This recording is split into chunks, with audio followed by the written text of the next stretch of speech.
Just want to go ahead and give an overall view of the Yukon Track Drive that I have so far.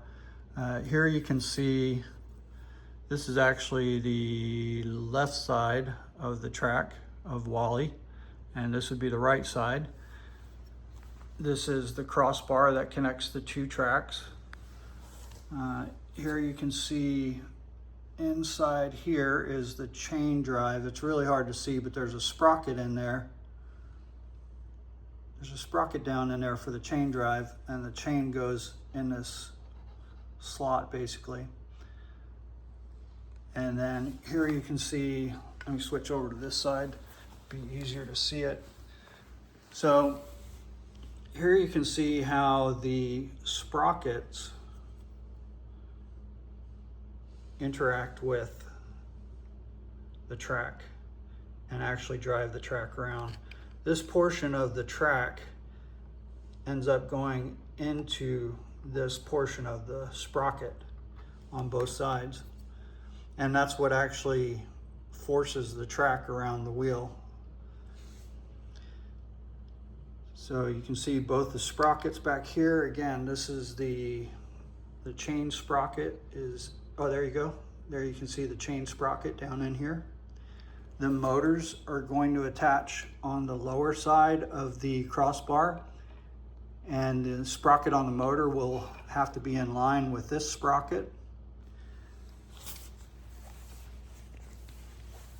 Here you can see the riser that supports the two tensioners, or the lower axle assembly and the top tensioner. And then you can see again that I cross drilled here so I could cross bolt the riser onto the crossbar. And I did that on both sides. And again, I'm still using the 90-degree brackets on both the top and the bottom right here.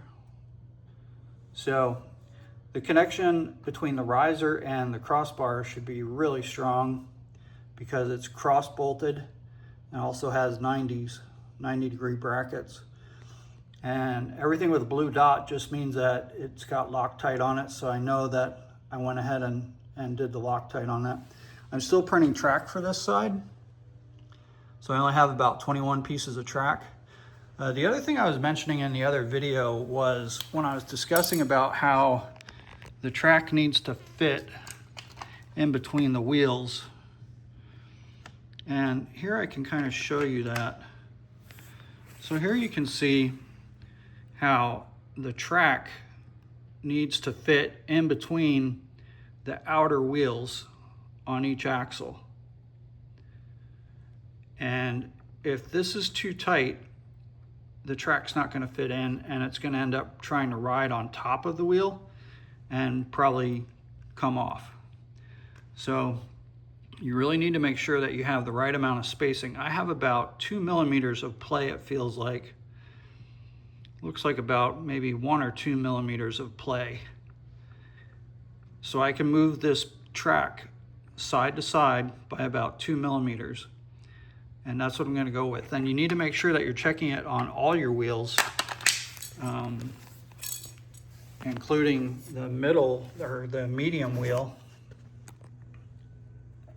Again, you need to make sure that, see, the medium wheel has a little bit, I'm almost afraid it has a little bit too much play. So I might need to reduce the distance that the middle wheels are. On the middle wheel, I say middle, I mean medium, the medium wheel. I'm not sure if you can see it, but there's actually a spacer.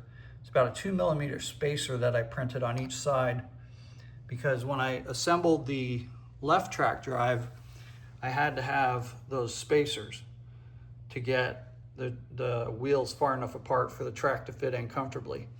Now, some of the variation is when you're putting your bearings into the side of the axle assembly, it could just be that these bearings are not as deep into the assembly as they were on the left side.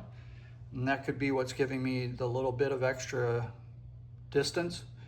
But it's pretty much a fine tuning thing. I'm not going to worry about it right now. I want to get the tracks on, get the motors on, and actually get to the point where I can run the tracks around the assembly and just kind of see what they look like when they're running.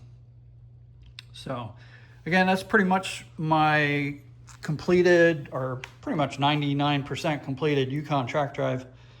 And I'll go ahead and keep posting videos as I progress.